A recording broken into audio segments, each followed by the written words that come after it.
Welcome to the Shootin' Show. Stand by for shots fired. Hello, I'm Johnny Rowland, your host of the Shootin' Show, and welcome again to this week's program. I think we have some great features for you today, some things that you're going to find interesting, whether you're a new shooter, someone who doesn't know much about guns, because we never try and forget about the new viewers that we have on our program. Since we reach into so many different areas all over the country, we have a lot of people that don't know much about guns who are starting to watch our show, and we do appreciate every one of you. And certainly we appreciate the advanced shooter, someone who is a gun enthusiast. So we want to have things that certainly intrigue the advanced shooters, but we don't want to turn off the new people. Certainly this is so important. The new people who are coming into our sport and finding out that, one, the police cannot protect them at home, and they're learning about things for home defense, things that are so important to all of us. You know, friends, we're hearing information from all over the country. Some of the things that are reported as policy by handgun control is just outrageous. And what we're doing, we have a number of papers on some of the things. They're talking about a 20-year proposal, a 30-year proposal. Well, the objective, of course, is to disarm everyone who's a civilian who doesn't work for the government in the United States. Now, that is their objective, whether they admit to it or not. They literally want to take guns, they and the other anti-gun organizations, because it's not about gun control. It's about disarming the United States citizen. That's what it's come down to. And they'll never admit. They say, well, a little bit here, a little bit there. And friends, what happens is erosion. Now, you have a seashore or something, and you keep washing it away and washing it away, and we as gun owners have been in a defensive position for too long. Friends, it's got to stop, because they're going to piecemeal away all our rights as citizens to own, to keep, to carry, to use firearms. Now, what this all boils down to, we have the Nazi socialists in Washington who, in fact, want total control over everything. They want total control over health care, over the family, over the children, over all of us in every waking moment of our lives. You know, Adolf Hitler was not the only one. Joseph Stalin, Mao Zedong, these weren't the only tyrants in history. My goodness, no. The woods are full of them, friends. If you just give them an opportunity, give them a chance, there's always going to be someone who wants to tell you and I what we're supposed to do, how we're supposed to live our lives. And you know what? It's got to be stopped. We have got to stop them. The people that founded this country came over here to get away from the very tight government situations in Europe. So, hey, we don't want that. We don't want the one world government. We don't want it. What we've got to do is get back to some basic family values. And when these lunatics in Washington talk about family values, they don't speak the same language we do. They want people in their homes doing what they're told to do, doing what the government has decided and the social engineers have decided they want us to do. Well, we don't want it. And friends, we've got to stop it, because let me tell you what, if we lose the Second Amendment, it's over with. As a country, our freedom as we know it today, we don't want to answer to somebody in another part of the world. Let's worry about what's in our own country. Let's don't give the United Nations control over our armed forces. That's outrageous. It's probably breaking dozens of laws. It certainly should be unconstitutional, and I think it can be proven that it is. It's ridiculous to give any people from foreign countries jurisdiction over our military forces. Not so. We're not in a wartime situation like we were in World War I, where our forces were subordinate to, I believe, the French forces at that time, or French general. No. Here we are, the strongest country in the world, the country who historically has had more freedom than any other group of people on the face of the earth. And friends, we're not going to let them take it away. We can't do it. We've got to wake up, and really that's what our program is about as much as anything else, is to wake up our population as to what is happening. Friends, we've got to do it. We cannot sleep through it. One day, if we keep on letting these small-minded people put another rope and another rope. Remember Gulliver's Travels? Remember the picture where old Gulliver was laid out there and he had all the little bitty ropes all over him, and he couldn't move because he had slept through the things that were going on around him. Well, friends, we as citizens and we as gun owners cannot sleep through it. We cannot. doggone it, myself, a whole lot of you out there are not ready to give our freedom up. We don't want to do it. And we're going to be talking about some things you can do, and one of the things you can do is join the Shoot and Show Gun Club. Help us reach more people. Help us get our message out, not only as gun-owning Americans, how about as free Americans? How about as free Americans all over this country? We've got to get people away from the mind-numbing trash that's on so much of television. We've got to let them know that so much of what they see in the organized news media is just not true or heavily, heavily slanted. Friends, we've got to do something. The government line is not what we want to believe because it's not true. It's absolutely not. You know, we are still responsible for our own actions. We are still responsible as people. And if we're going to remain a free people and not go back to a system of serfdom like was in Europe, like in the Soviet Union, hey, friends, we've got to start now. We've got to start doing some things about it. One of our viewers called up a week or so ago and said, you know, Johnny, I can't sleep at night because I worry about this thing. I said, hey, go on and sleep at night because there are still things we can do. Friends, there is time left. Not a whole lot. We don't have time to waste, but we can do some things, and doggone it, now's the time to stand up and tell these yahoos, no, we're not going to accept it. We're not going to do it. We only need 5% of the general population. Friends, that's 12.5 million people. Well, on our program alone, in 6 months or a year, we can be reaching many times, or at least that number, and hopefully many times more than that, with your support, with our sponsor support, with the people we're working with. So, hey, let's get another Shoot and Show underway.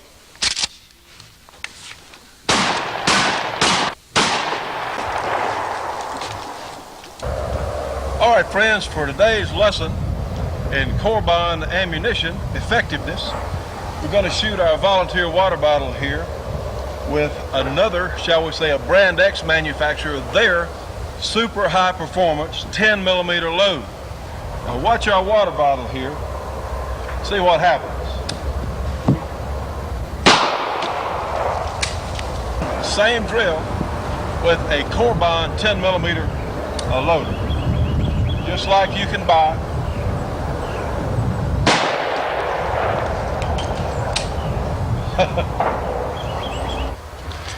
Now then, friends, as you can see, the other supposedly super high performance loading from one of the major old line manufacturers. We got a little split here, got a hole in here, and some expansion, a little split right here. About also, you know, you can see it there, I believe. Now then, look at the Corbon split. Like I said, friends, they hit harder. They tend to be much more accurate, the ones we have shot. In fact, in this particular Smith & Wesson 10 millimeter, the Corbon ammunition will shoot a group of about 1.1 inches, an inch and a tenth, for 5 shots at 25 yards. Well, the other ammunition we've tried from the some of the other manufacturers, the best we've been able to get was over 2 inches, so we think that is superior performance. And like I've been saying, friends, the Corbon just hits harder. Blew the bottom out too. You have accuracy and super performance and dependability. So what more could you ask for, and any ammunition for that matter? So here's how to get more information on Corbon ammunition. Now, friends, if you're interested in the absolute best loaded ammunition that money can buy, you need to get in touch with Corbon. You know, they make all sorts of handgun and rifle calibers, even some calibers that are very, very difficult to find. You can turn your 9 millimeter into darn near a .357. You can turn your .357 into a super defense or hunting gun. And in the case of the 10 millimeter here, the 10 becomes what it was originally intended to be anyway. And that, of course, is a super high-performance semi-automatic pistol cartridge. Well, friends, give them a call. Corbon Bullet Company, 1-800-626-7266. Again, 1-800-626-7266 for the absolute best ammunition that money can buy. It is, in fact, the best there is. Well, friends, we're going to look at an old gun today. And this old gun, in fact, has been in our family for a number of years. It is a 5-shot, top break, 38 Smith & Wesson. Now, not a 38 Special, but a 38 Smith & Wesson cartridge gun. It has on the grip here it says U.S. for U.S. Revolver Company, I believe. And if I'm not mistaken, these guns were made by Ivor Johnson or H&R, somebody, might have been H&R back in the first part of the century. A good number of these guns have been out there for many, many years. I think this one dates from the early 1920s or maybe even the 19-teens. But the way it came into our family, we had a relative here in our parish, which is, most of you know, here in Louisiana, parish is the same thing as county in wherever you happen to live outside our state. But had a local sheriff who gave this gun to my grandmother for personal protection, for self-defense, for home defense. And in fact, my grandmother did have to use this gun one time. She had someone breaking and entering her home, and she took this old U.S. revolver, and literally she ran the man away from the house, didn't shoot him. And in fact, that's another point. You know, so many times we understand in the very best studies and surveys done, most of the time when a homeowner or an individual has to use a gun to stop a crime or literally make a citizen's arrest, most of the time nobody gets shot. Many times just the mere sight of the firearm and knowing that in fact that the homeowner or whoever in fact will shoot them, the perpetrator or the criminal does not want to be shot. It's ridiculous to think that removing guns from our homes is going to make us safer. That's just not true. It's a lie. Anyway, this old 38 S&W, I haven't shot this gun much in recent years, in fact, but we had it re-blued, I guess, back sometime in the 60s, so it looks rather nice. In fact, it's not terribly beaten up. We had kept it fairly clean over the years, but we did re-blue it. And this is not a gun that personally today I would carry or want to use in defense of myself or my family. First of all, the 38 S&W cartridge is not a very powerful cartridge. Here we have, I believe, 146 grain. This is factory ammunition from Remington, 146 grain lead bullet. And if you look in the picture, the 38 S&W is over on your left, and next to it is a 9mm, which it is similar in size to the 9mm. And of course you can see the 38 Special next to the 9, and over on your right is the 357 Magnum. Well, the 38 S&W, even though it is a similar size to the 9mm, develops nowhere near the pressures. And of course the factory ammunition is going to be loaded to a very mild velocity. We chronographed this earlier today, and the velocity, average velocity, was about 625 feet per second out of this small gun. Now, it is certainly not inconsiderable. Heck, I don't want to be shot with anything, much less this or anything else, but it does not have a great deal of muzzle energy or power. In fact, muzzle energy-wise, this particular loading is very similar to a .22 Magnum in a handgun. And I think the .22 Magnum, due to the nature of the bullet itself and its velocity, would be a much more effective round than this 38 S&W. Well, the thing is, there are a lot of these old guns out there. A number of people have these old guns in their dresser drawers at home, have them stuck away in a closet somewhere, or they may be in your collection. Well, you have to be extremely careful. And friends, if you're depending on one of these old guns for home defense, well, I believe I'd want to get something else. I'd see if I couldn't go down to a local gun store and trade it. If you need a gun for self-protection, to me, this is not the best gun to have, because with what we think of today in our modern revolvers, with a number of safety features, well, these old guns, realize just after 1900, people were much more familiar. People that lived in the cities were much more familiar with how the guns worked. It has a little catch here on the hammer to keep the firing pin off a shell, but I would be real nervous about carrying the gun like that, because a blow on that hammer, if that firing pin was over a live round, might possibly fire it. And two, when the gun is empty, and we know, of course, this gun's empty, the cylinder will turn in this gun freely. Now, honestly, I don't know, because I haven't examined enough old guns like this to know if that's how they work. I suppose they might have. When I was a little boy, my father said, well, he had seen guns like this carried with the firing pin hammered down on the firing pin, between the rims of two cartridge cases. Now today, there's no possible way that I would carry a gun like that, because something might happen, that the hammer got pulled back, and then a cartridge case or a primer would come up underneath that hammer, and there's just too much danger involved. In fact, like I said, I would not carry. The only way I'll shoot this gun is for historical reference, or just out plinking or having fun. And of course, this is an old gun. It does have some wear on it, so you have to be real sure, and we're going to shoot this gun in a minute, but we're going to be real sure that that cylinder is properly indexed. In other words, that the cartridge or the bullet is properly lined up with the barrel, so it would not maybe be off to the side. It was spit lead, it might tear the gun up. It's something that we really have to be careful about. The Shootin' Show will be right back after this break for your local cable company or TV station.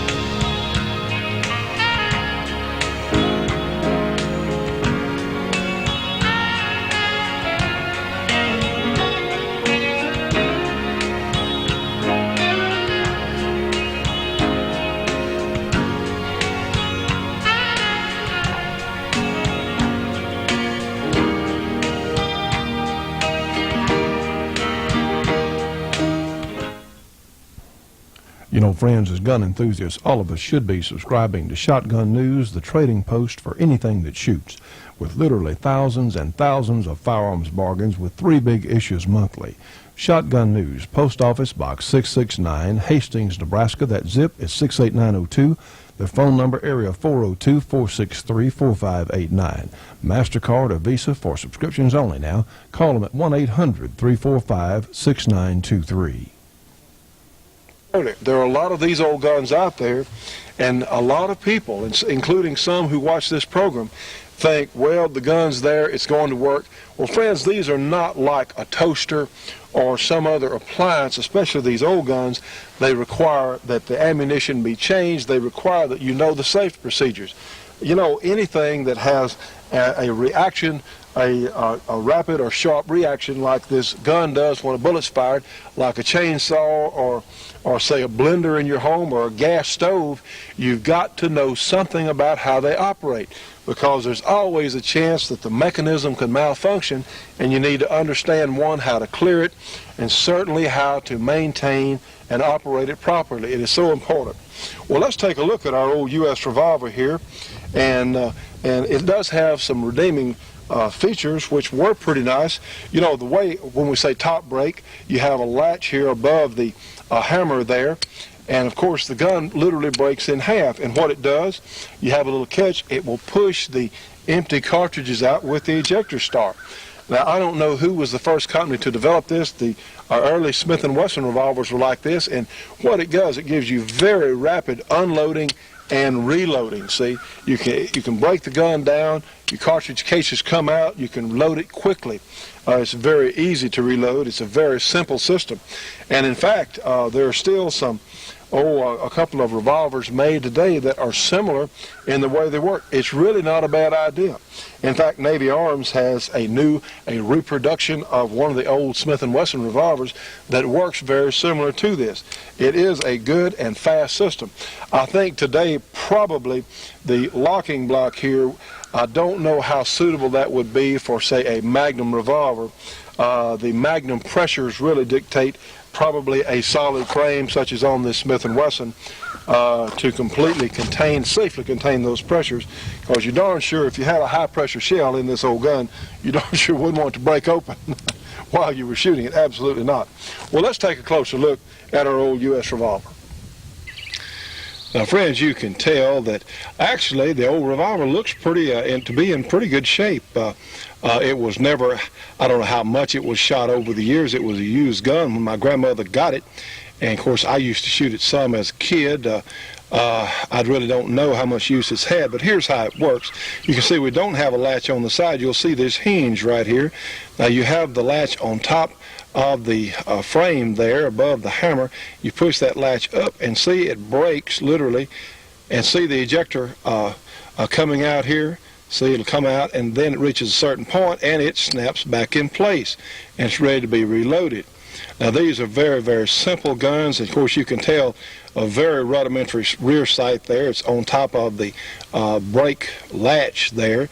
And of course, the front sight there is a thin blade. But they are an interesting part of our history, and they are fun to shoot and play with, for that matter. We'll be sure it goes there. It just goes back in place. All right, let's go ahead and load the gun and take some shots with it. Now then, friends, we'll break the gun down like we had before, and let's go ahead and we're going to load it. We have, and this is one of the advantages of this old system, if I can get them done there. It's very easy to load the gun. We'll just turn our cylinder around, get all the bullets in hand. And one more, yes indeed. And of course we'll close. Now I'm going to put the hammer in the cock, or slightly back, not cock, but and not half cock, but the little safety notch there, what is called, and we'll go ahead and close the gun. Now then, let's go ahead and shoot it. And what I'm going to do, we're going to shoot it in single action and be sure it's properly locked up for each shot. But go ahead, let's put that little sight blade underneath our mark there and pull the trigger. And it has a little recoil. Well, let's shoot it again. And again, I'm checking to be sure that cylinder's indexed. And we'll line up our sight blade right there on the mark, and let's try it again. And yes, it is locked.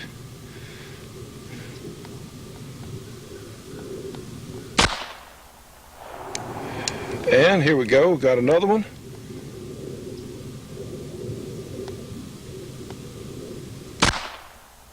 And let's go for 5. There it is.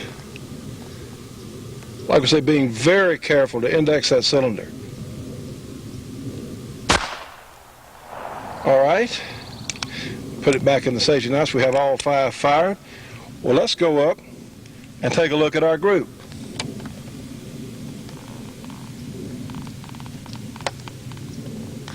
Now, friends, actually, that's not so bad. Now, friends, that's about a 2-inch group, and we're out here at several yards, which is probably better than I would have thought the old gun would have done, but in its day or when it was newer, and even now, if that's all you had, I suppose, it would certainly have defensive accuracy. But that's not such a bad group for an old gun with some old cartridges. Hi, I'm Bob Brown, Vietnam veteran and publisher of Soldier of Fortune magazine, described by some as the most politically incorrect magazine in the United States. Every issue we publish in-depth, provocative articles by our investigative reporters on the efforts of gun-grabbing politicians and the BATF to undermine our Second Amendment rights, and what you can do to stop them. Also on-site coverage of the government's abuse of power as occurred in the Randy Weaver tragedy and the Waco fiasco. No puff, no fluff, in-depth technical reviews of new firearms and ammo. In short, hard-hitting action articles of immediate interest to all real Americans, available from no other mainstream media. You need the other side of the story. That's why I'm offering a 1-year subscription to Soldier of Fortune for only $22. That's over a 50% saving. Also, we're going to throw in a free 67-page bonus coverage of all our Waco material that's appeared in Soldier of Fortune and how it affects you. Call our 1-800 number now. And friends, you can call our Shootin' Show 800 number. That's 1-800-895-7916. Ask for Department SOF for Soldier of Fortune, and we'll take MasterCard or Visa, check, or money orders. So call us at 1-800-895-7916. Department SOF, $22 for a year of Soldier of Fortune plus the Waco supplement. It's a great bargain, friends, for a great magazine.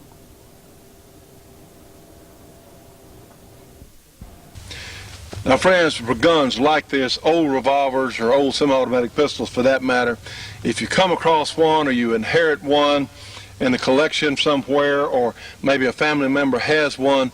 If you'd like to shoot the gun, please take it to a competent gunsmith and let him check it out, because, you know, if an old gun like this has been under very damp or wet conditions or corrosive conditions, you might have a flaw in the cylinder or in the barrel, and it could hurt you.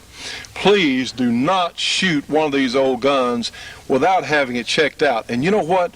If the gunsmith tells you that it's not fit to shoot, well, look, you can put it on your wall. There's all kinds of things you can do with it. I would never keep one of these old guns loaded at home, because the possibility of someone getting hold of it or the possibility of an accident is just too great. Do not, under any circumstance, keep this gun or one like it loaded in your home. There's just no need in taking chances. And please, due to these things are extremely old, due to the nature of the old, a lot of old ammunition is out there. I will get it out in a minute. A lot of old cartridges are out there for these guns, so please do not ever shoot one. Even if you know the gun is sound and safe to shoot, never shoot one without eye protection, certainly hearing protection. There's no need in taking any sort of chance, because you might have something happen to the old gun, and you could have bits of powder or lead or whatever else that sprayed away from it, and there's just no need taking chances. So friends, my personal advice, unless you have the gun checked out like we did, at least the parts were solid, there were no internal flaws in the old gun, please, why don't you just not shoot them at all? Just keep them for decoration and historical reference. And of course, they are fun to shoot if you go through the proper procedures. But if you don't observe the proper safety and handling procedures on these old guns, well, you could hurt yourself. So again, they are fun. They can be used in plinking or informal target practice, or just certainly just wanting one is reason enough to own it, but I darn sure wouldn't depend on it. Well, let's shoot it one more time.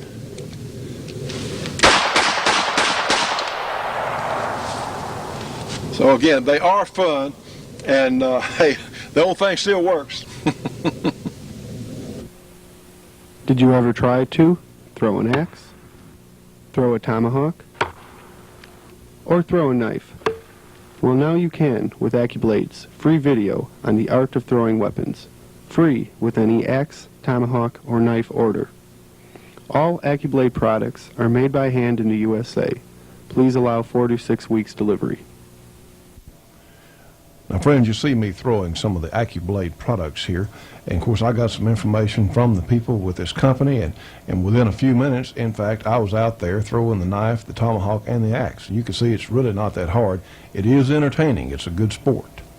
Now then, remember, supplies are limited. Specify the axe, the tomahawk, or the knife, and send $34.95 plus $5 shipping and handling, or in fact $84.95 for all three of them. That includes $7, or you'll need to send $7 shipping and handling for all three. Send check or money order to AccuBlade, Box 206, Lockport, Illinois. That zip code is 60441. Now then, if you want to charge it to your Visa or MasterCard, call us here at 1-800-895-7916, Department AccuBlade, and we'll take your MasterCard or Visa. The Shootin' Show will be right back after this break for your local cable company or TV station.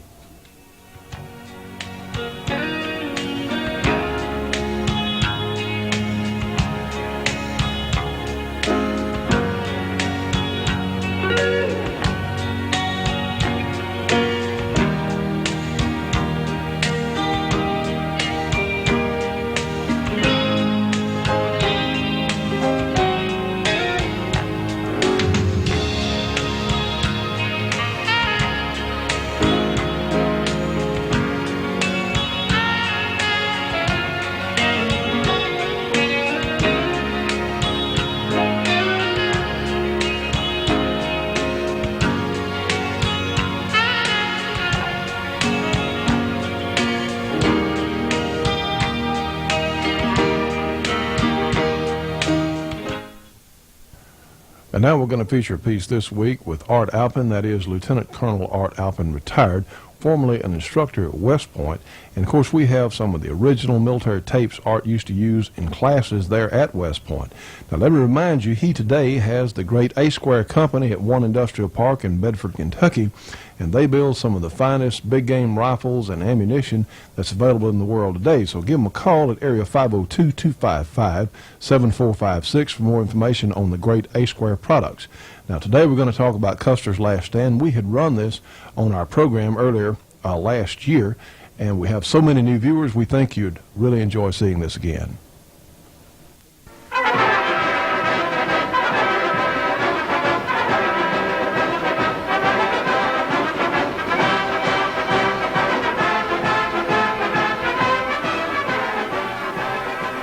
The common belief amongst many people is that if only Custer had had Winchester lever-action rifles, he would never have been massacred at the last stand.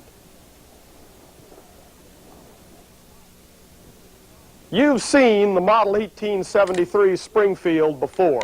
It is an improvement of Erskine Allen's trapdoor of 1866. This weapon, in carbine form, was the weapon of the 7th Cavalry. This is the 1873 Winchester. It holds 12 rounds in its tubular magazine. In order to fire, the shooter need only move the lever down and up. This extracts and ejects the old cartridge case, feeds a new cartridge into the chamber, and cocks the rifle.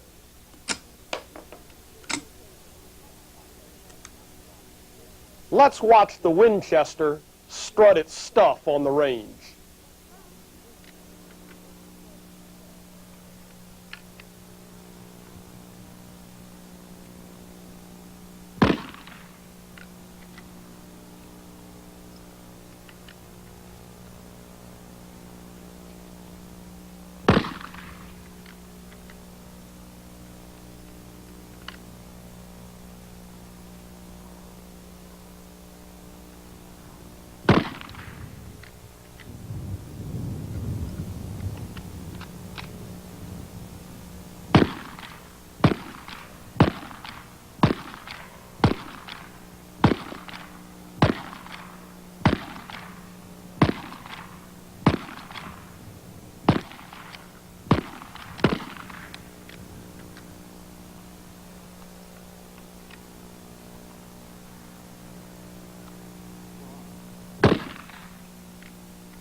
You saw the extreme difficulty in loading the Winchester's magazine.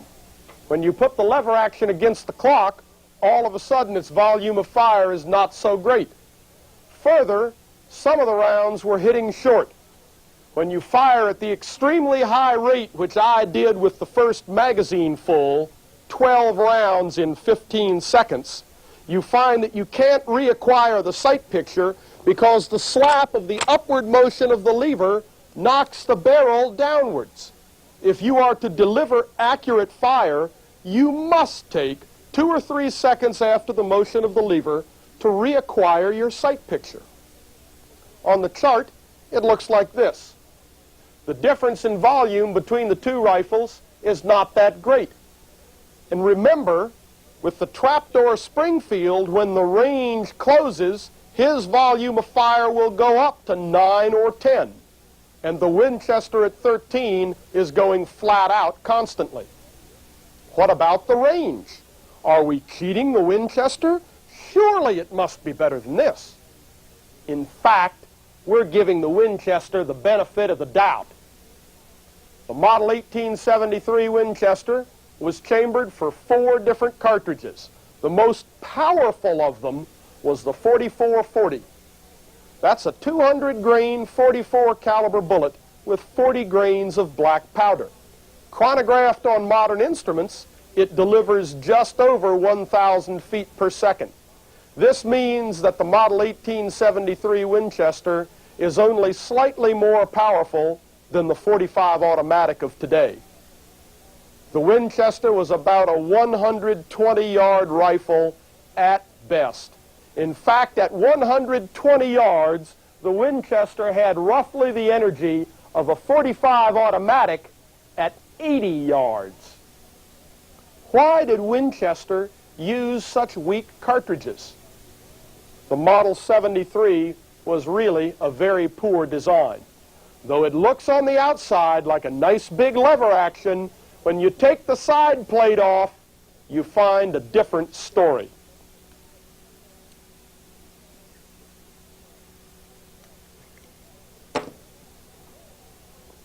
The bolt is held forward by this toggle arrangement, and the toggle is held closed by the fingers holding the lever against the grip of the rifle.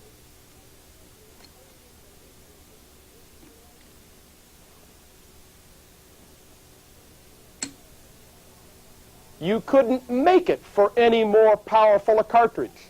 When this design was scaled up in 1876, the result was still no good. The design is weak and extremely inefficient in length. It simply will not take long, powerful cartridges. Further, Mr. Winchester's production couldn't keep up with his boasts. In 1873, he produced only 126 rifles. It wasn't until the 1880s before Oliver Winchester was capable of consistently producing these rifles in large quantity. When he did produce them, he was producing them for deer hunters, other people who were shooting at close range, and for people who wanted a rifle that fired the same cartridge as their revolver. It was not until 1886 when manufacturing capability and design caught up with desire. These came together in the 1886 Winchester. You can see the two locking lugs sliding in corresponding slots in the receiver, which lock the bolt closed.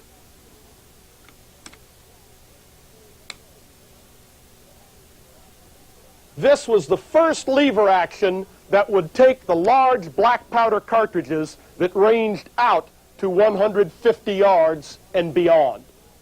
By 1886, however, the buffalo were gone and the Indians largely defeated. So let us get back to the time frame at hand. Was the lever action Winchester of 1873 totally devoid of redeeming social value? No, not exactly. In the hands of trained troops, led by men who understood the capabilities and limitations of the Winchester, and who were willing to weave that into their battle plan and their tactical organization, the Winchester might still contribute to the successful outcome of battle. A good example is the Battle of Plevna in 1877. In this battle, the Russians were charging across open ground towards Turkish entrenchments. The Turks, during the 1870s, had been on a weapons buying spree throughout the industrialized world. They had bought a large number of Mauser single shots, Remington rolling blocks, and Peabody single shots, among others. They had also bought a number of Henry and Model 1873 Winchesters. At Plevna, they equipped each and every man with a long-range single-shot breech loader and its ammunition, and with a Winchester lever action and its ammunition. As the Russians attacked, the Turks engaged them at long range and extracted heavy casualties. Only when the pitiful remnants of the Russian attack closed to within 80 yards did the officers order their men to put down the single shots and use the Winchesters, which were sitting ready with full magazines. The resulting storm of lead literally blew the Russians from the field before the magazines were empty. Well, friends, we hope you're enjoying our program tonight. We're going to take a short break from Art's lecture. Of course, we're holding our Colt Sporter here. Remember, this is not an AR-15. This is not an assault rifle. This is a semi-automatic carbine, in fact, shooting the .223 cartridge. And friends, there are people in Washington, there are some people on local levels that are, even as we speak, making guns like this illegal, not for the criminal, because, you know, if a criminal was concerned about the law, they wouldn't be breaking the law. They're already a criminal. But they're making these guns illegal for us, the honest citizen, and we've got to stop it. We have to do it. Well, let me show you something that, you know, we're always trying to show you new and different and interesting things. And our good friends, that the same people that make the AccuBlades also make this 100-year stealth vault. And, you know, it's a shame. A lot of us thought it would never come to this, but some of us are going to need to store some things. And, of course, if you have a campground or you might want to store a survival pack in your vehicle, this is a tremendous thing to do it. Now, the AccuPro people make these in several different sizes, and this one is 3 feet long. And, of course, it has an end that I'll take the top off. It has a very nice sealing cap on the end. And, of course, you can see you can get a lot of stuff in here if you took a little care to pack it. It's really amazing just how much stuff will fit. A lot of us are going to be interested in these. And as I said earlier, if you have maybe a camp that you want to store some food or ammunition or things that you didn't want the wild animals to get into, this would be a great idea for this. For that, you might want to carry first aid supplies if you were canoeing or something, because this is water and air tight.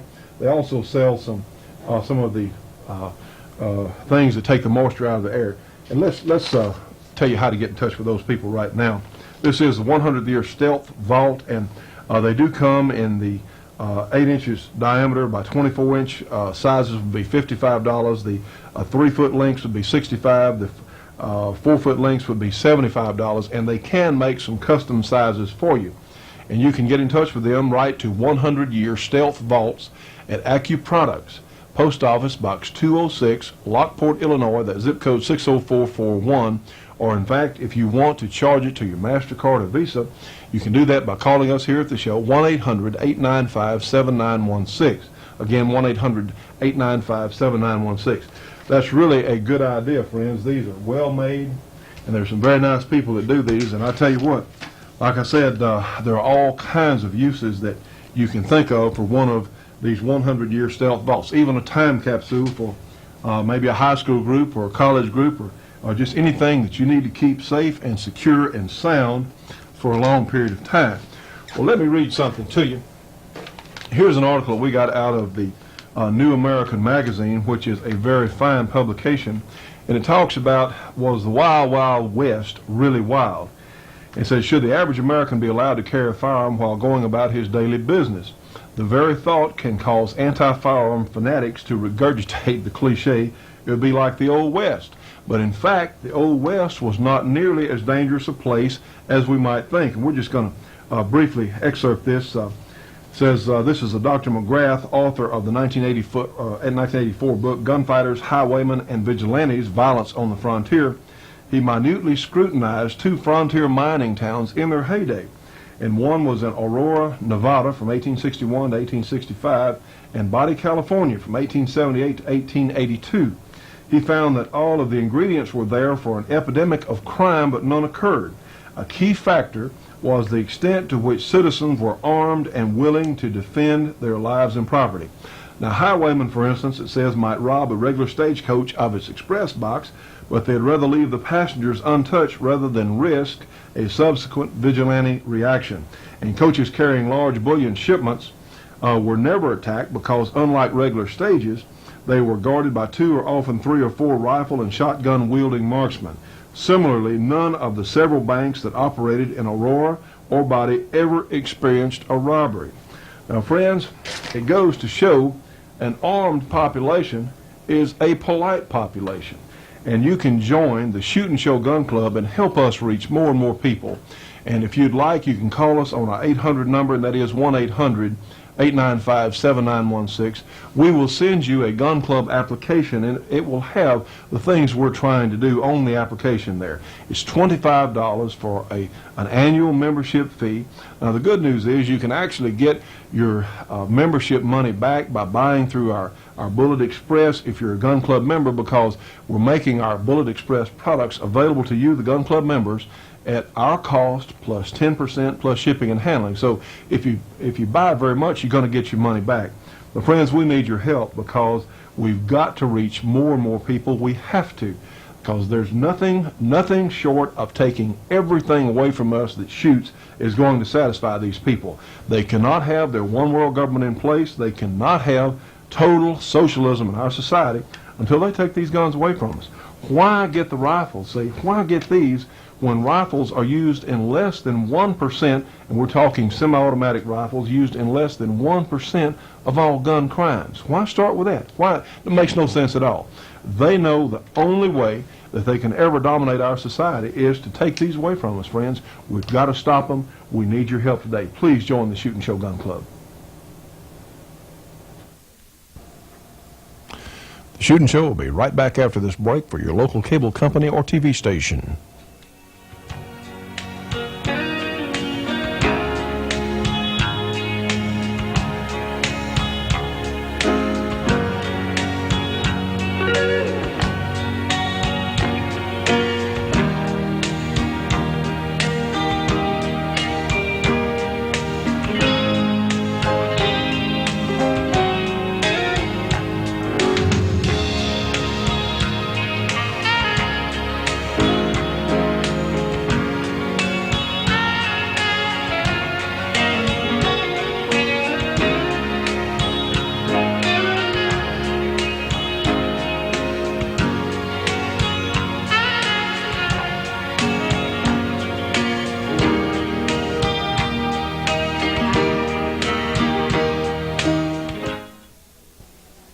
How about the 7th Cavalry at the Battle of the Little Bighorn in 1876? Would Winchesters have saved them? I doubt it. The 7th Cavalry had a very high percentage of raw recruits. Discipline was quite poor, and there was little strong junior officer or NCO leadership. Custer, with his 5 troops or companies, allowed himself to be surprised by a vastly superior enemy at close range. Based on the location of the bodies, it is apparent that his companies were out of mutual supporting distance. They could not mass their fire, and Custer either made no attempt or could not make any attempt to do any better. The Indians were at close range when the contact started, and they literally stormed over the troopers.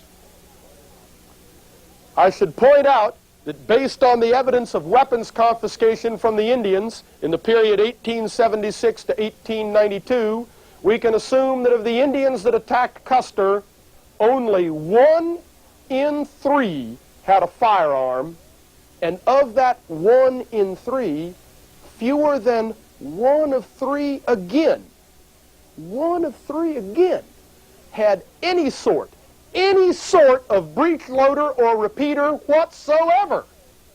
Out of those weapons, you could expect a further 20 to 25% that would not work due to lack of spare parts or ammunition. Custer engaged a numerically superior enemy under conditions that suited the enemy's weapons, mostly bow and arrow and shock weapons, and his numbers. No other weapon in existence at that time could have saved Custer. How about the other portion of Custer's command, Reno and Benteen? They paid a heavy price in close-range engagements with the Indians as they retreated to the top of a hill. Once there, they slew their horses and commenced to dig in. From that position, the long-range fire from their 45-70s kept the Indians at bay and repulsed 3 determined assaults. These troops did have trouble with extraction and ejection of cartridge cases from their 45-70 trapdoor carbines. However, the reason was that they carried their cartridges in leather loop cartridge belts. Tanning acids from leather quickly corrode the copper in the brass cartridge case, forming a green verdigris. When you fire a cartridge with this verdigris on it, it will expand in the chamber and literally weld itself within the chamber. Standard procedure at the time was to take the cartridges from the belt daily, clean, and oil them. This was simply not done in the 7th Cavalry. Do not think that this is a problem only in the 1870s.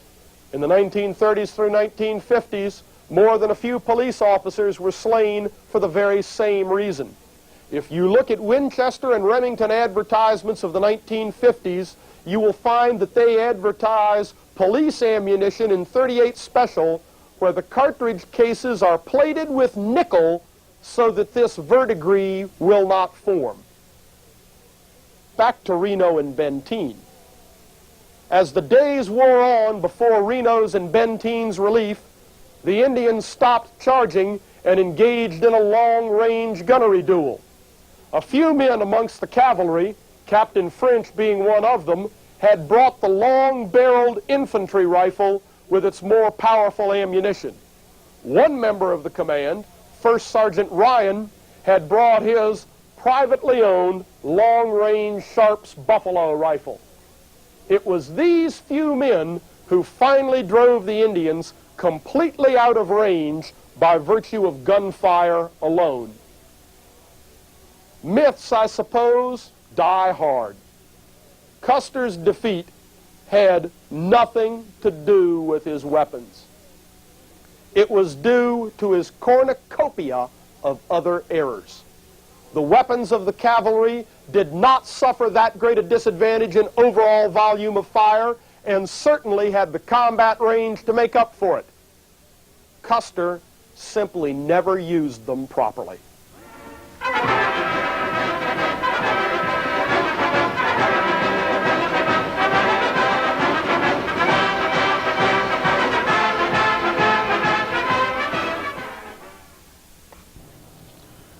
Now, friends, I'm reading a terrific publication itself. This is the Paladin Press catalog, and let me tell you what, they have some of the neatest stuff, some of the neatest books and publications that really you're gonna come across.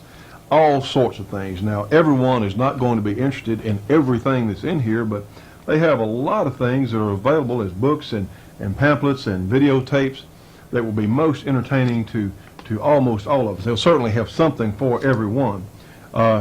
They have tapes that you've seen on the program in the past, such as Secrets of Israeli Gunfighting, a tape on U.S. Navy SEALs, Man Stoppers, Gun in the House tape.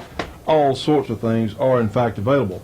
They also have some very fine books. This is a book on machine guns, and this is the most information on machine guns I think I have ever seen. It's a very nice hardbound copy. Literally all kinds of things available in the catalog from Paladin Press. Now look, here's all you have to do. Call them on their 800 number, and that is 1-800-835-2246, and they'll send you a catalog. It's not going to cost you anything. And please, if you would, go on and call them and get one of their catalogs. It is interesting reading just getting the catalog, but I'm sure there are going to be some things in there that you're really going to want to have. Again, that number is 1-800-835-2246. They'll send you a free catalog. Please tell them you saw it on the Shootin' Show and call them today and get one of their catalogs.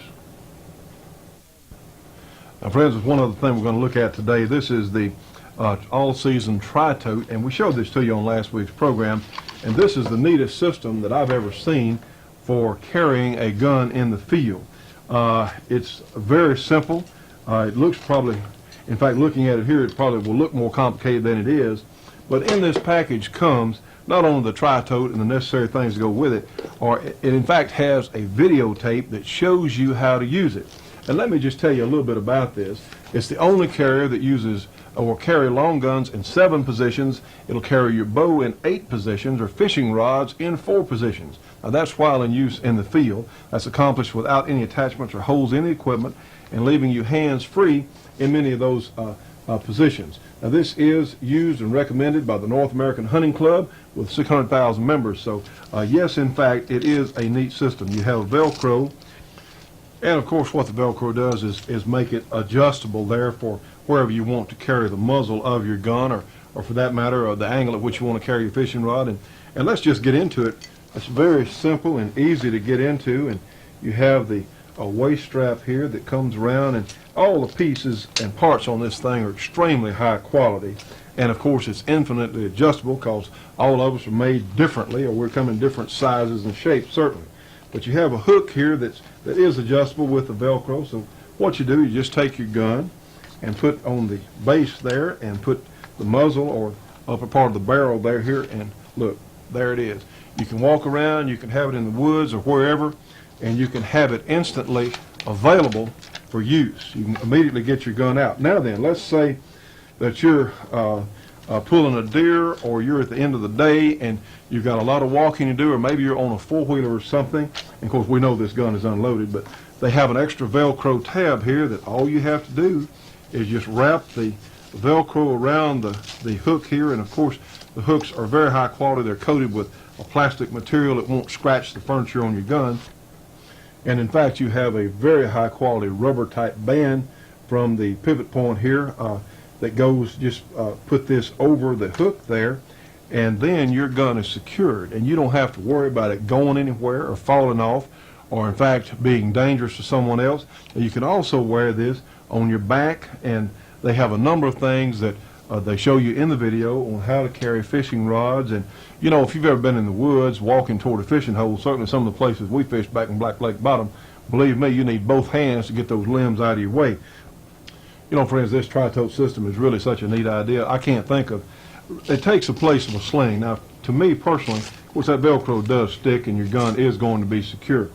One of the things I don't like about a sling is typically I'll have a rifle or something on my back, and here the game animal jumps up, and of course you're trying to get your rifle unslung or a shotgun or whatever else that you might have in a different carry position while the game's running off. So this is one of the neat things about this system. It's carry of the rifle or shotgun or bow or whatever else is really handy there. It's always available. Just take it out and you can immediately use your gun.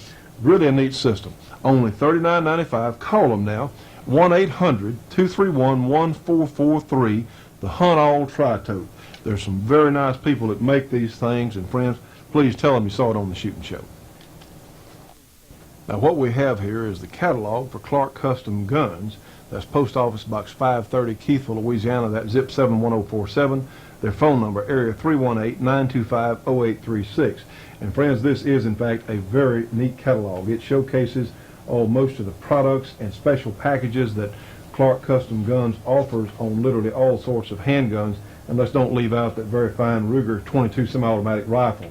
What you need to do is $2 for the catalog, and again, that's Clark Custom Guns, Post Office Box 530, Keithville, Louisiana, 71047. Phone number again, 318-925-0836. Call them or write for a catalog, enclose $2, and the first order you have, that $2 will be refunded. So they're really terrific people, friends, with terrific products.